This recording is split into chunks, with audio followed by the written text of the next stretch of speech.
And I would like us to know that we are indeed privileged to have these trained individuals, psychologists, counselors, joining forces with us to try and deal with some of the challenges that we face here in Jamaica, because these challenges are real great. You know, counseling is something that we in the church struggle with a lot. And one of the challenges we have in our counseling in our church is the fact that we quite often might not be the people, we have a tendency not to be as confidential as we ought to. And so that becomes very problematic, especially if you're a preacher who's also counseling, because sometimes you take some private matter and rather than keeping it where it ought to be kept, you sometimes use it in sermons. And Jamaica being such a small community, people tend to know what you're talking about. And that becomes a major turnoff for many people who want to seek help and who would like to be helped. 3 pastors got together and they recognized their need for counseling because, you know, the question is always asked, who counsel the counselor? Because we all need counseling. We all need help. In fact, I'm a part of a group that meets every first Thursday of the month. It's called an accountability group. It's about 9 of us in this group. It was started by Sam Vassell and myself many, many years ago, and it has now grown to 9. And we spend a tremendous amount of time being open and honest with each other, and find that that has been very, very helpful for us. And so 3 pastors needed to have something like this, and they got together, and they decided that they were going to really be accountable to each other. And so the first pastor says, brethren, I have something to share with you that has been on my heart, has been troubling me, and I always wanted this opportunity to ventilate, but I just haven't been able to find it. I'm so glad for this opportunity. And so he shared with the pastors that he has a problem with money. And he finds himself taking out from the offering plate money sometimes and putting it in his pocket. And he was confessing and he was saying, brethren, I need you to pray for me. The second pastor says, I have a serious problem. My problem is with lust. And I find myself lusting after the sisters in the choir, and I really need you to pray for me. And the third pastor says, brethren, I have a problem, and my problem is with gossip, and I can't wait to share what you guys just shared.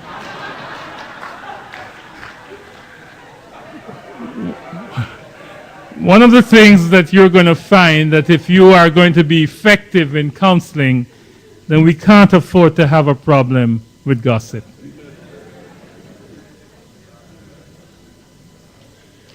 As you might have heard, over and over again this morning, we spoke briefly about the family, about parenting.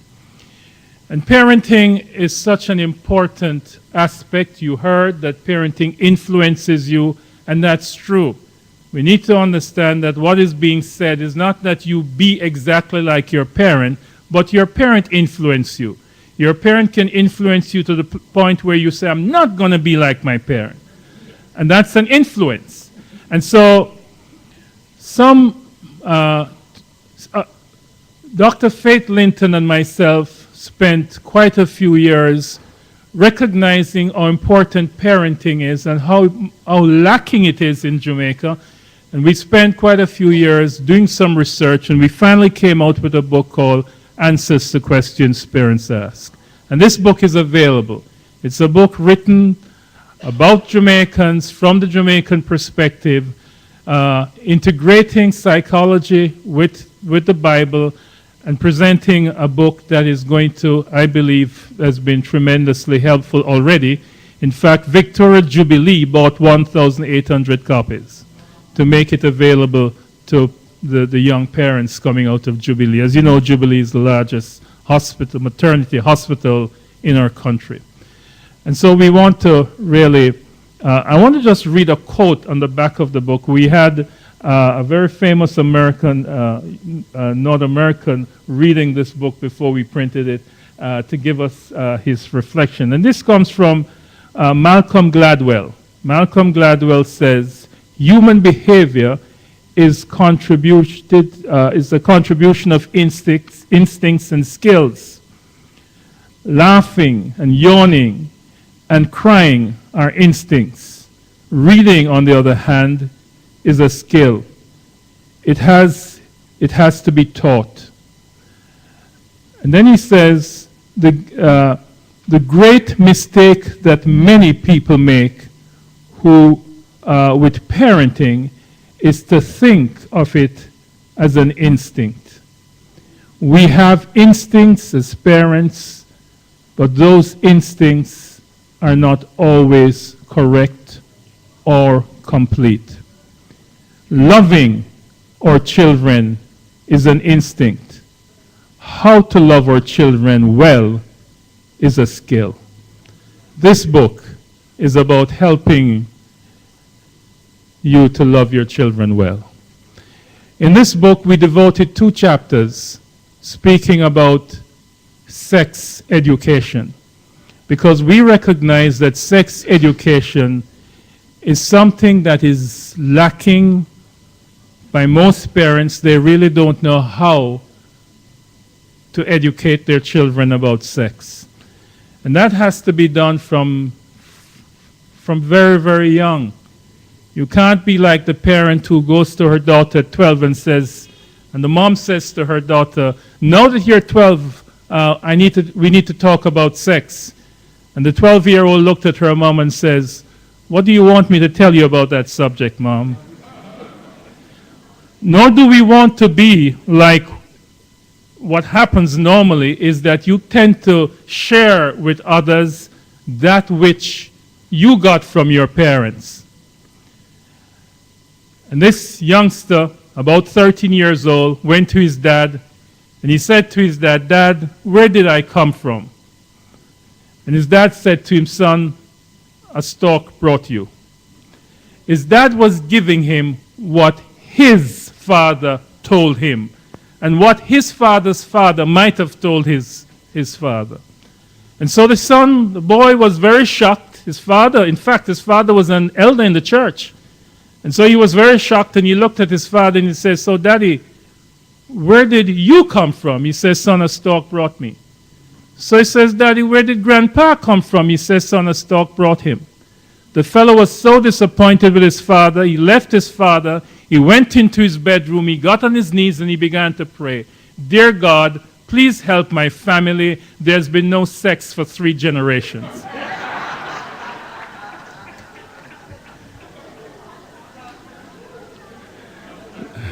Let us pray. Almighty God and Heavenly Father, we thank you that you're a good God. We thank you that you have helped us to be at this conference, and we thank you for our brothers and sisters who have come down to join hands with us and to share with us and to help us. We thank you that the body of Jesus Christ is a body that transcends countries and race and nations, and that we all can experience a oneness in Jesus. And so, Lord, we ask that as we shall share now on counseling the hurting, we ask for your divine help, assistance, for Christ's sake. Amen. I want to say a special word of thanks to our sister Michelle. Michelle has really been the person behind this, as far from my perspective, and has really tried to help me to be here today, because, you know, I teach at UWI, and it had to be a lot of shifting up of classes in order to be here. But Michelle was so persistent, and somebody is very persistent, it's hard to not follow through. Michelle, God bless you. I would like to say to you, my brothers and sisters, that the counseling process can be understood as a 3-part ministry or service to the counselee offered by the counselor. And so when we are thinking of counseling the hurting, I want us to understand it in this 3-part perspective that I'd like to share. The first, basically, a counselor performs the following functions. And that's what I'm going to be going through as I share with you. I'm going to be keeping these 3 points in mind. First, let the counselee ventilate. Listen to the counselee. A person who is hurting has a story to tell. And it is very important that you are able to listen to that story. You need to listen to what this person has gone through and is going through. Many of us who do counseling, rather than do effective counseling, we rarely do advising. We try to give people advice. And sometimes we're giving them advice for questions that they're not asking. Questions that are irrelevant to where they're at and what's going on for them. And so as an effective counselor, if we are going to truly help the individual who is hurting, we need to first of all hear their story. Allow that person to ventilate. Let them express what's going on for them. Secondly, we need to help the person gain insight. And earlier, Dr. Stewart shared with us the various kinds of insights that we need to be able to get. We need to find out about the community. We need to find out if that has impacted the family, the peer group, the school. We have to be able to listen carefully, understand what's going on in this person's life, understand some of the dynamics that this person is struggling with, so that we're gaining insight, because without the insights, we're not going to be able to move to the third, which is to help the counselee formulate a specific plan of action. And this plan of action that the counselee is going to formulate, or is going to be developed to be used with this counselee, with this person who is hurting, has to be a plan of action in which this hurting person is owning as his or hers. Let's look at listening. Simply talking to another person often relieves one's problems. True friendship is built when one person listens to another and shows genuine concern. So empathy. What is happening is that as this person speaks, as this person shares, you are empathizing. You are getting into their shoe. You are feeling their pain with them. And then helping them to gain insight into themselves and their problem and the reasons for their hurt and the causes of their hurt and what's going on for them. The key to counseling the hurting person is to help him or her gain insight. Once a person gains insight into the true nature of his or her problem, much of the problem may be resolved. And so we have to help that person gain insight. And gaining insight quite often involves being able to understand more than just the Bible. It is to understand how human beings behave, to understand the impact that family might have on an individual. It's to be able to understand a culture. For instance, we have various things in our culture that we need to recognize that is important. And when we talk about crime and violence and hurting, one of the things that we need to understand about our culture is that we live in a culture, in a society that believes in reprisal. In reprisal. When you look at the murders that take place in Jamaica, the great majority of the murders in Jamaica are reprisal killing. Some of you might recall what took place recently on Valentine's Day in Kingston at a community called Dunkirk. Some fellows from one section of the community went to another community and they killed a child. The fellows from the community whose the child was killed went to the community that these fellows came from, and they didn't care who they saw. They went back to kill a child. And that's reprisal. There's a saying in Jamaica, if you can't catch Coco, you catch him shot. And so that has really been part of the challenges that we face. Reprisal killing. We also see reprisals in family.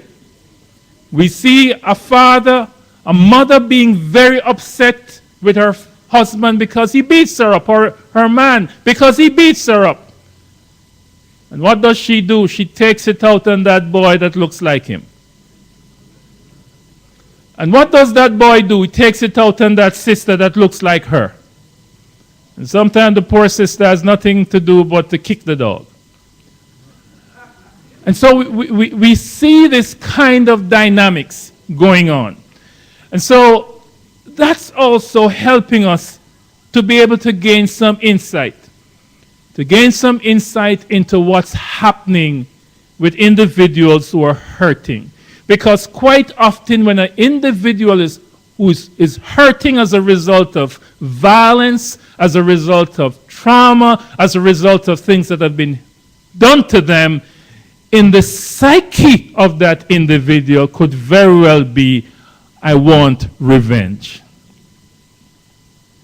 And so, my brothers and my sisters, after serving as a good listener and guiding the individual in discerning the nature of their problem, a counselor should assist them in formulating a specific plan to help them deal with those hurts. Hurting individuals seldom realize that their unconscious or subconscious brain may have planned out in great detail a course of action destined to be very destructive. And so deep down they might be planning. They're hurting, they're angry, they're planning something.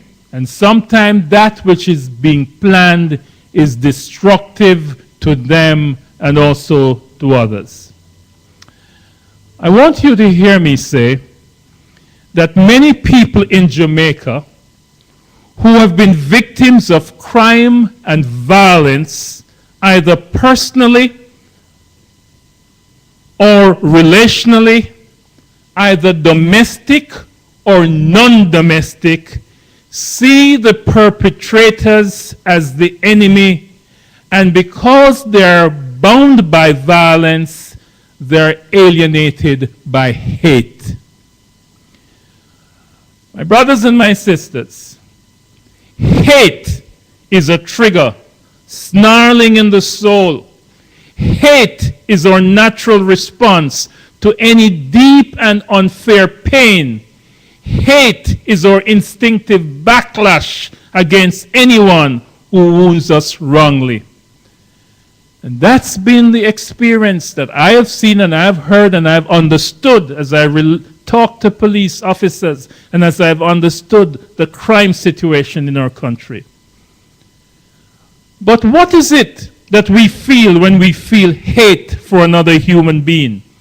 Especially when we hate someone we also love or used to love. Maybe, when I talk about used to love or love, another high incidence of murder in our country, domestic violence. What is it we feel? What is it when we feel? When we feel that hate towards someone we love or used to love. Maybe we feel no more than a passive hatred, the grain of malice that robs us of energy to wish a person well. On the other hand, there is an aggressive fury that drives us out of our wits. We wish death for our enemy. we are not only drained of the positive energy to wish someone well, we devotedly wish them ill. We are poised to attack. This is aggressive hate. When you hate passively, you lose love's passion to bless another person. When you hate aggressively, you are driven by a passion to destroy. Hate eventually needs healing. Passive or aggressive, hate is a malignancy. It is dangerous, deadly. If allowed to run its course, nothing good comes from a hate that has a person in its sight.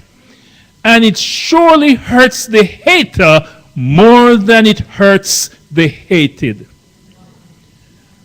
My brothers and my sisters, we need to understand that. That's one of the insights we need to be able to get when we're trying to work with the hurting. We must not confuse hate with anger. It is hate and not anger that needs healing. The Bible says, be angry and sin not. Anger is a sign that we're alive and well. Hate is a sign that we're sick and need to be healed. Healthy anger drives us to do something to change what makes us angry. In Spanish Town, the pastors and citizens have marched because they're saying we are tired of the crime and violence in Spanish Town. And I'm sure pretty soon pastors and citizens are going to do the same in Montego Bay.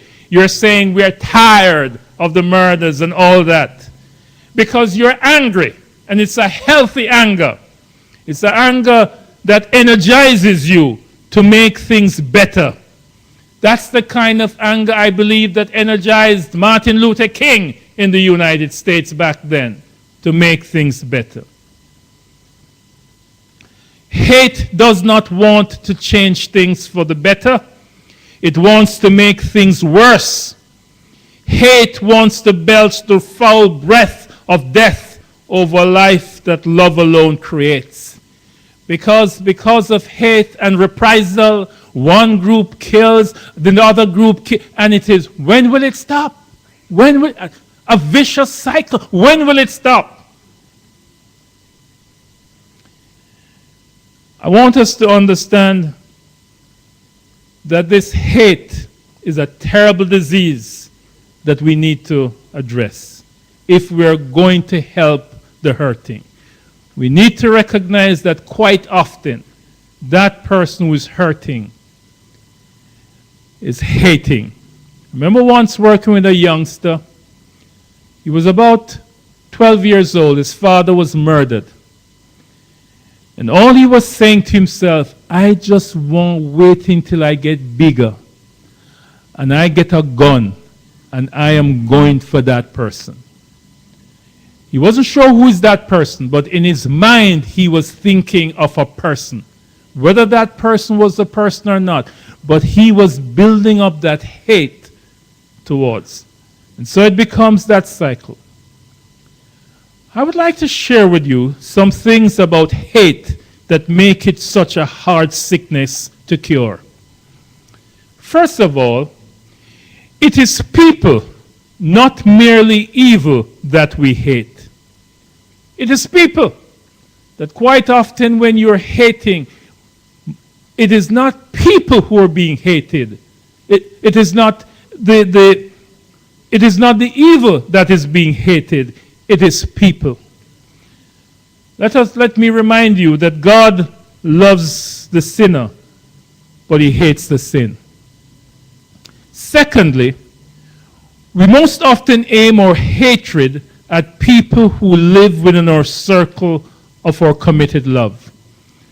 And so we see hatred within families.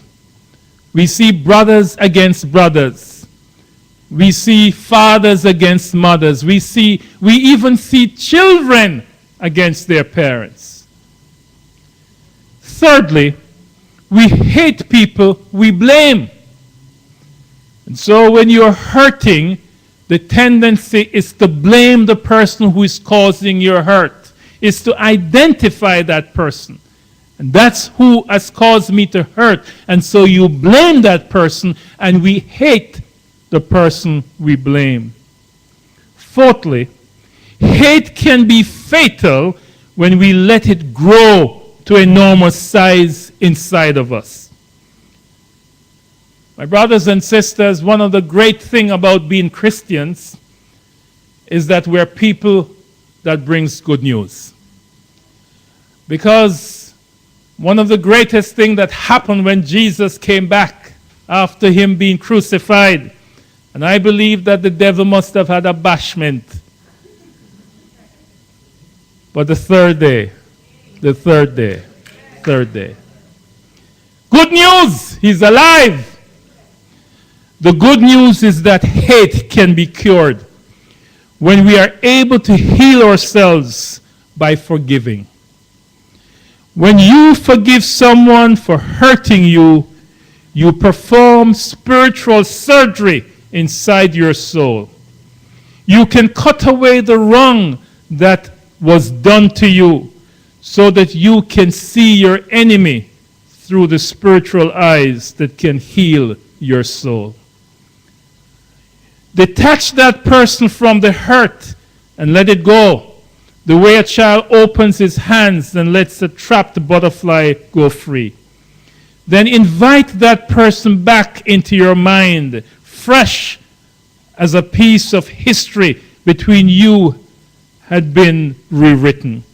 Its grip on your memory broken. Reverse the seemingly irreversible flow of pain within you. The first gift we get when we forgive is a new insight. A new insight. As we forgive people, we gradually come to see the deeper truth about them. A truth our hate blinds us to. A truth we can see only when we separate them from what they did to us. When we heal our memories, we're not playing games. We're not fantasizing. We see the truth again. For the truth about those who hurt us is that they are weak, cowardly, needy, and fallible human beings. They were people before they hurt us, and they are people after they hurt us. They were cowards, needy and weak before they hurt us, and they are weak, cowards, and needy after they hurt us. They needed our help, our support, or comfort before they did us wrong, and they need it still. What we're helping people are hurting to do is reframing.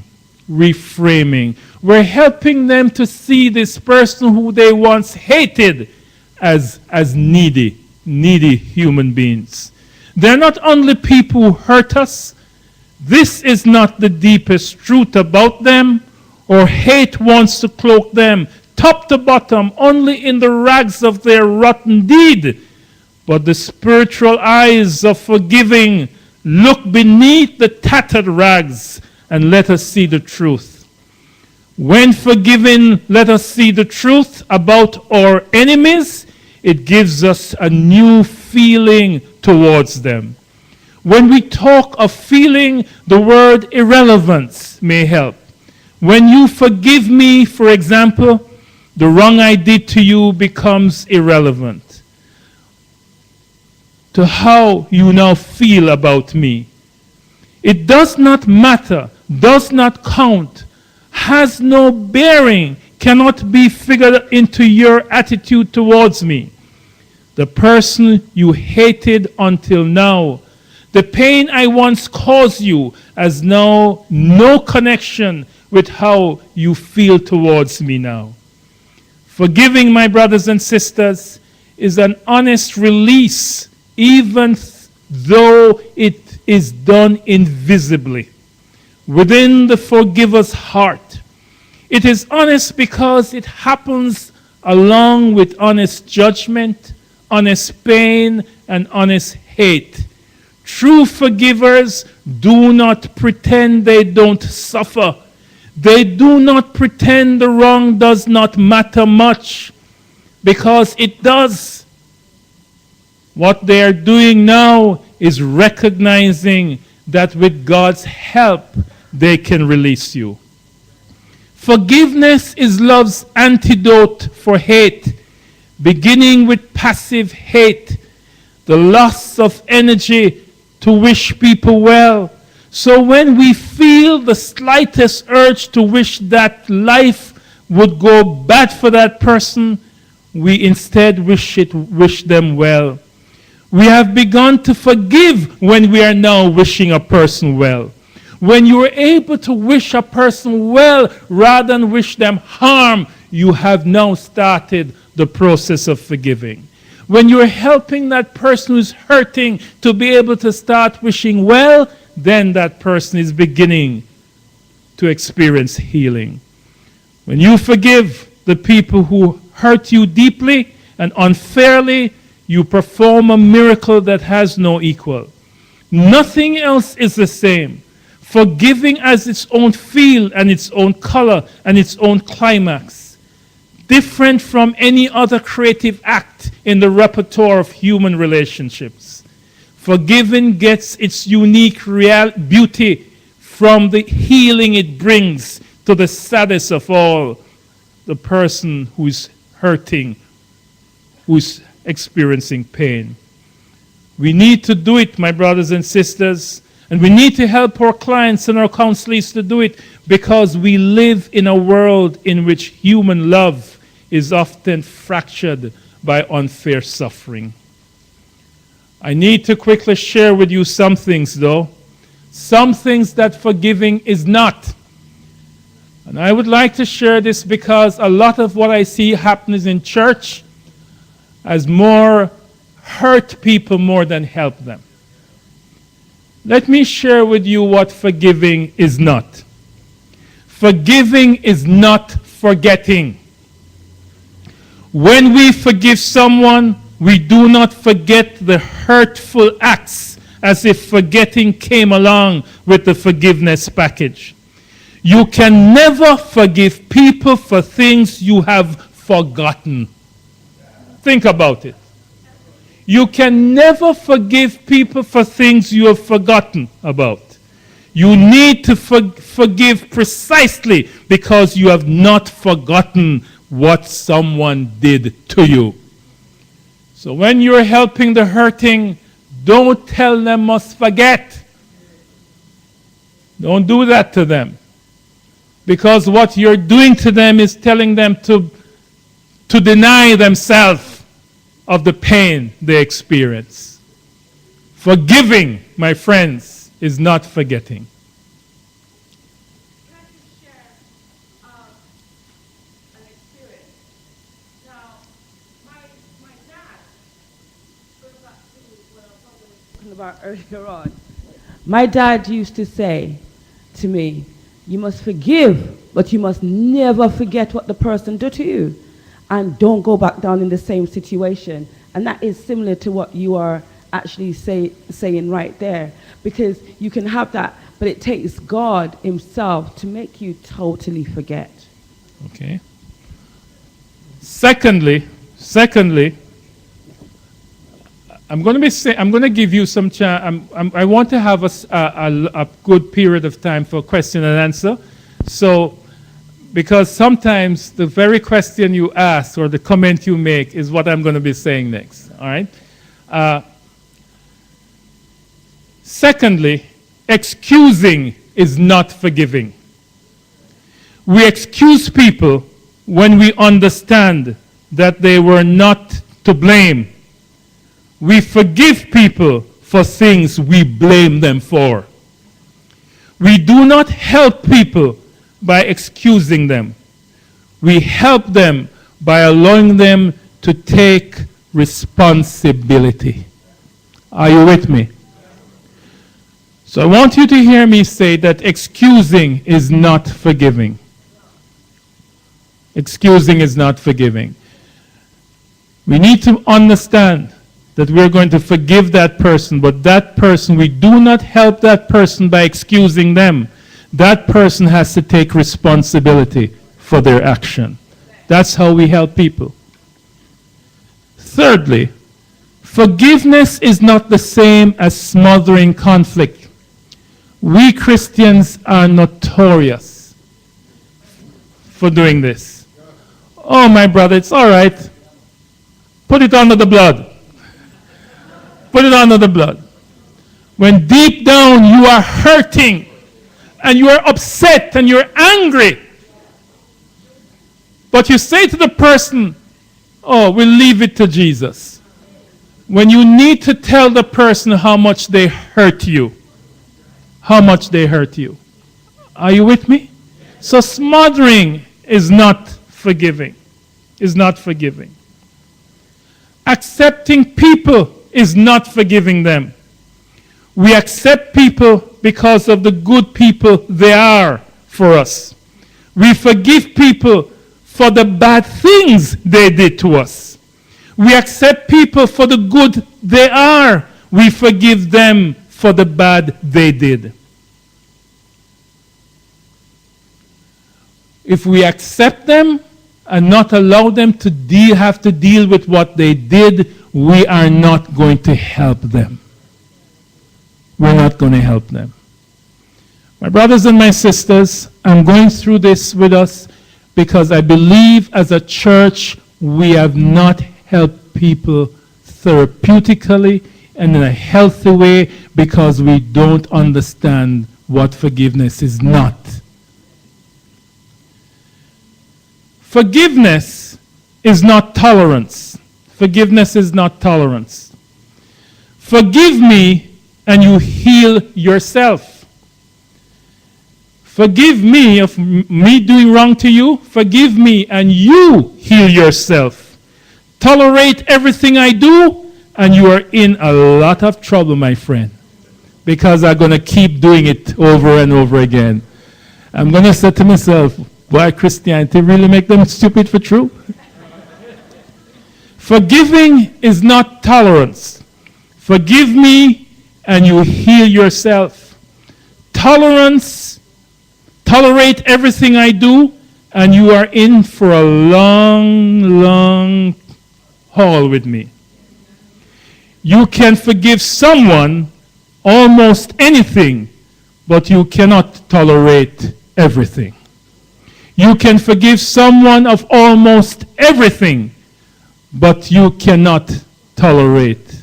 You can forgive someone of everything, but you cannot tolerate everything.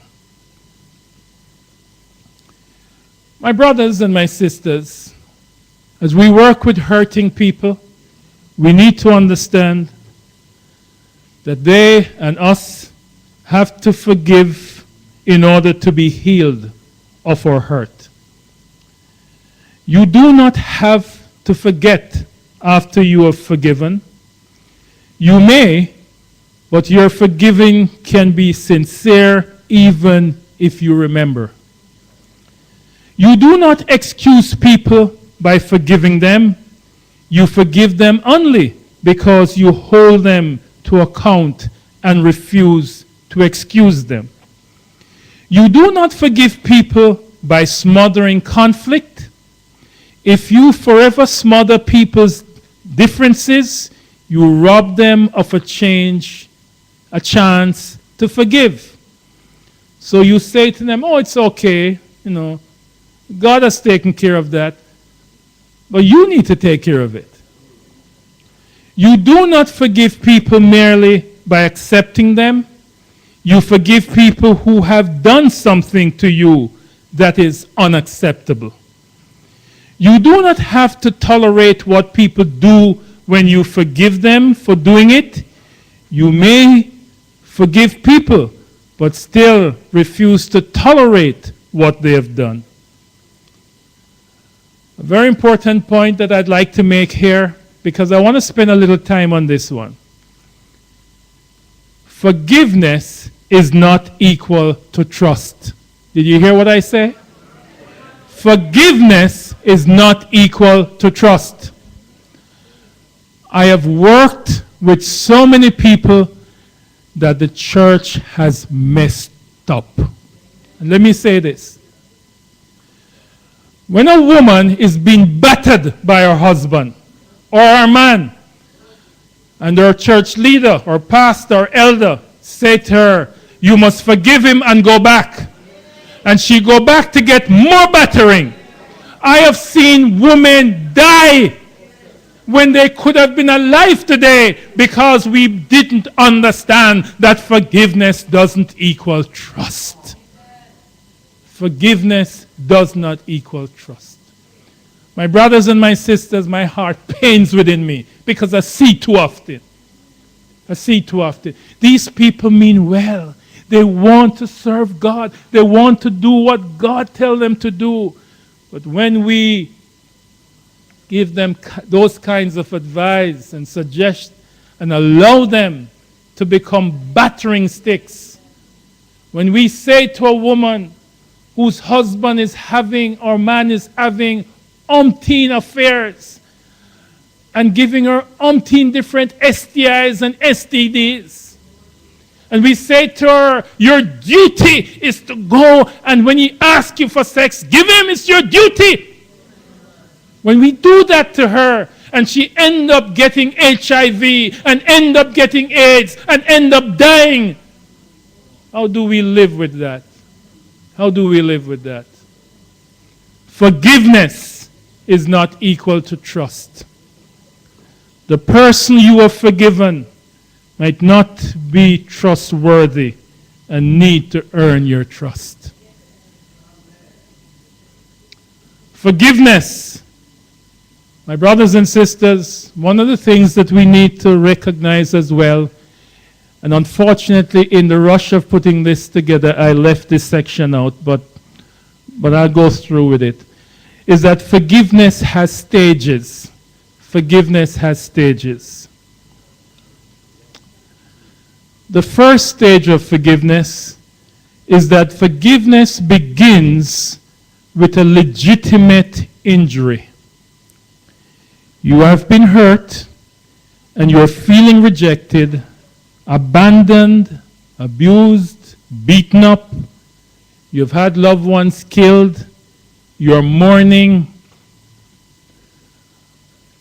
In working with that person who's hurting, I beg you, in counseling them, do not allow them to deny the fact that they have been hurt. We Christians are simplistic sometimes, too simplistic. We come and we pray over them, and all of a sudden, magic! Magic!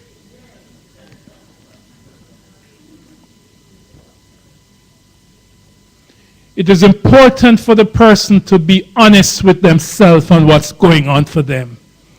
Being honest is the first stage towards forgiveness and healing. But we give people the impression that they must be super Christians.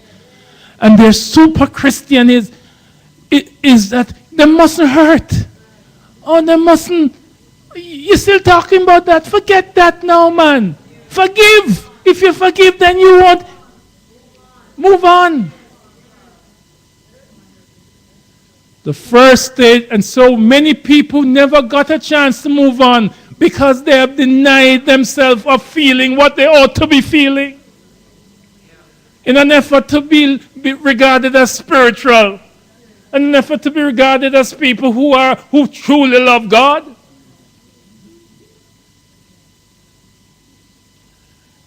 Being honest is the first stage towards forgiveness and healing. Be honest with the fact that you are hurting, you are angry, and you are not happy with what has happened. Be honest.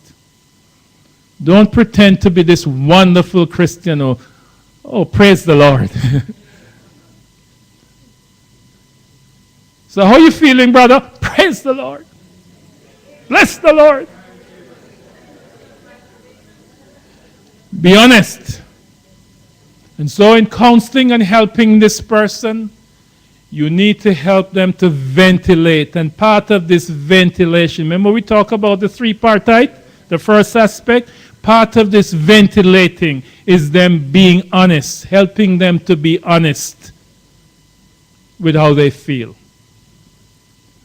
That's the first stage of forgiveness. Being honest is the first stage towards forgiveness and healing. Secondly, there is no such thing as getting even. You can hurt the person who hurt you, but it will never make up for what he or she has done to you. Revenge is not the answer. Revenge is not the answer. And that's something we are going to have to try in trying to help the hurting. We're going to have to try to help the community to understand that. We're going to have to try to help the church to understand that. We're going to have to try to help families to understand that. We're going to have to try to help our nation to understand that. For a very long time, we had serious political wars in this country. You know why? Because they thought revenge was the answer. The third stage of forgiveness is that forgiveness means laying down your weapons. Forgiveness means laying down your weapons. What are the weapons you must lay down? You need to lay down the yelling. There are people who are angry, they're hurting, and the way they do it is to yell at the person or persons, or to yell at the friends of persons or person. You need to lay down your weapons. Yelling. You need to lay down your weapon of gossip. So rather than go to the person who has hurt you or get some help to confront the person who has hurt you, you begin to spread all kinds of gossip. And then you meet the person and the person says, "How are you?" "Fine." "Is it all right between me and you?" "Yes, man, Jesus took care of that." You're busy gossiping. You're gossiping all around the place. Jesus obviously hasn't taken care of that yet, eh? That's a weapon. Lay down. And what you're really doing is trying to get more people to join forces with you to be enemy. You want your enemy group getting larger. Lay down your weapon of gossip.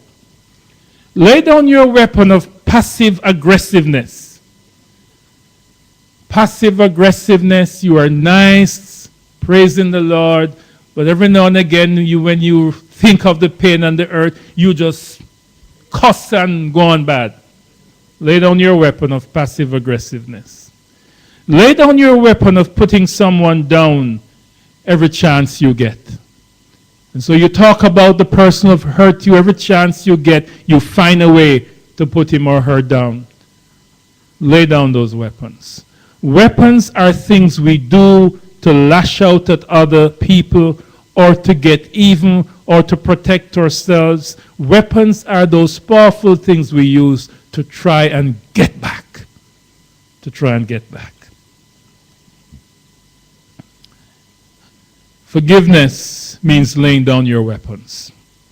The more we are aware of our weapons, the easier it is not to let them become activated when we feel threatened.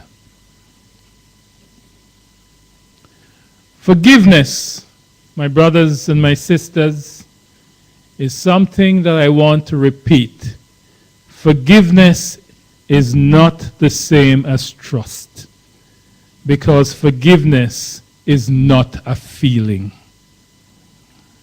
Trust can only occur when someone that is safe.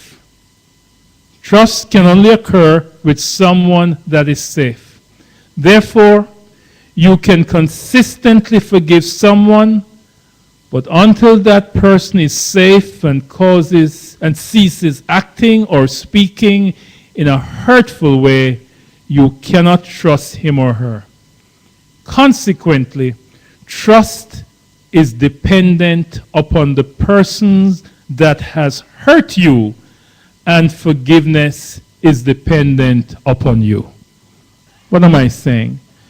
You, the person who is hurt, your responsibility is to forgive.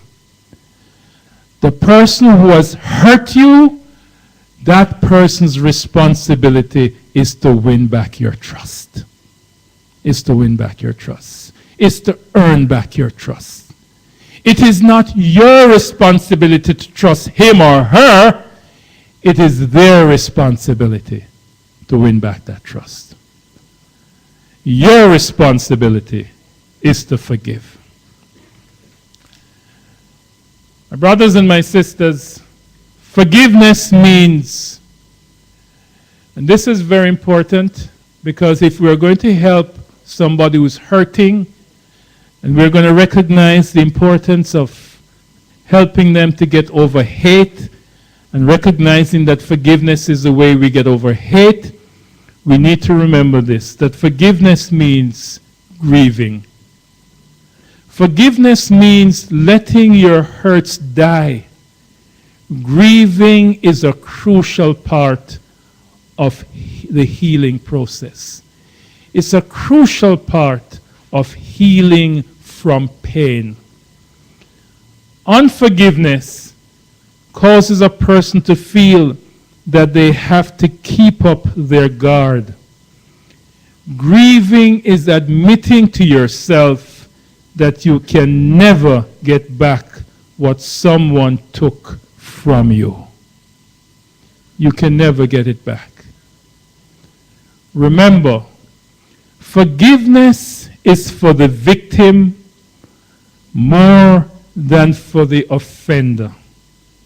Allowing the offender freedom to love again and not to be bitter and alone, and to be able to trust again. I would like to share with you in closing 5 truths about forgiveness. 5 truths about forgiveness. First of all, forgiveness is an act of the will that puts away resentment or punishment. Forgiveness is an act of the will. It is a conscious decision you have made that you are going to forgive. I want you to say the Lord's Prayer with me. After 3, 1, 2, 3. Oh.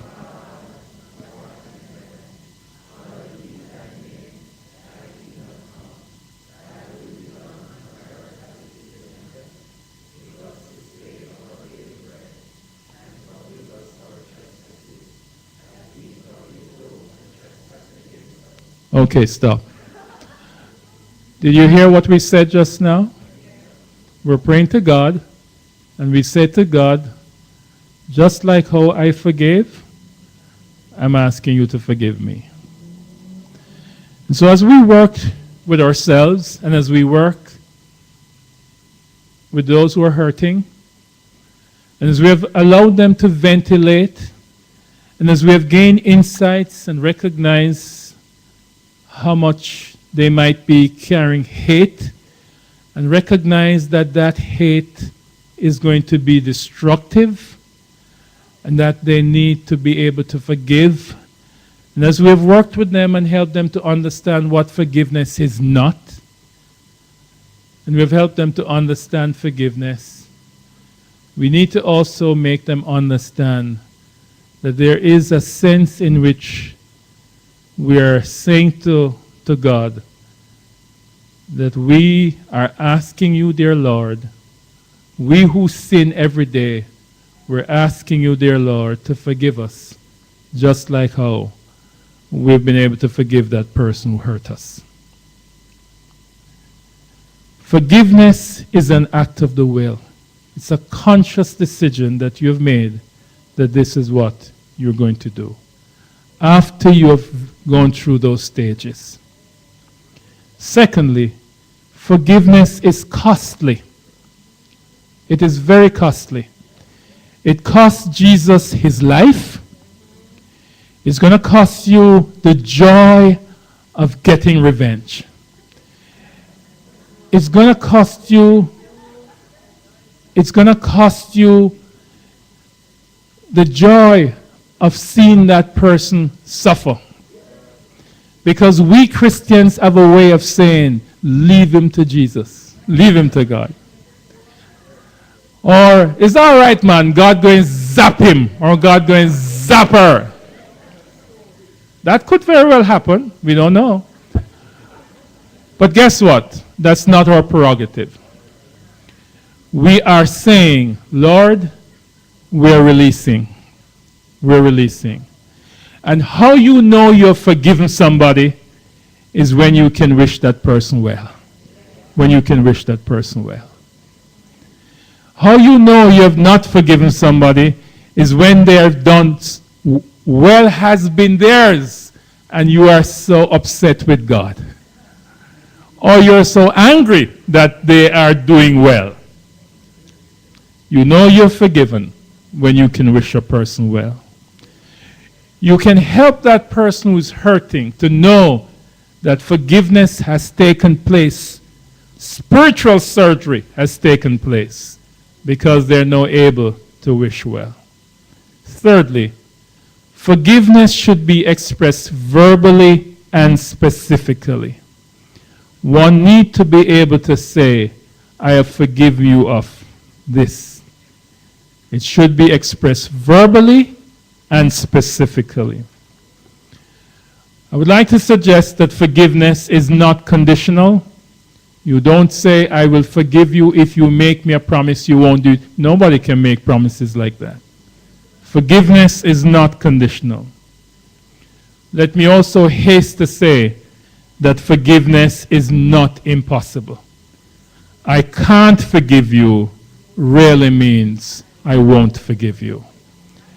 In closing, let us look at Ephesians chapter 4. Ephesians chapter 4, verse 32.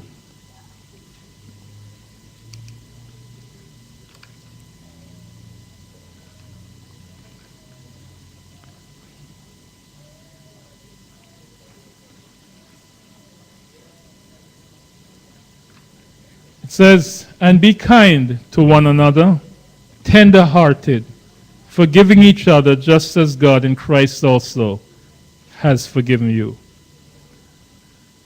My brothers, my sisters, in order to help the person who is hurting, we need to allow them to ventilate. They have a story to tell. And we need to be able to allow them to tell their story. We need to assist them to gain insights into themselves. And quite often we will discover, especially in our culture, that believes in reprisal, that there is hate and there is anger. And we need to help them to gain insights. We need to help them to recognize that if they're going to overcome this hate, then they need to be able to forgive. But we need to help them to understand what forgiveness is not. And we need to help them to recognize that forgiveness has stages.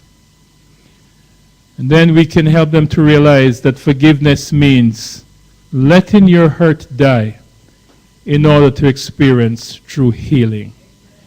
May God help us as we work with our clients to help them who are hurting, to let their hurts die in order for them to experience true healing. God bless you.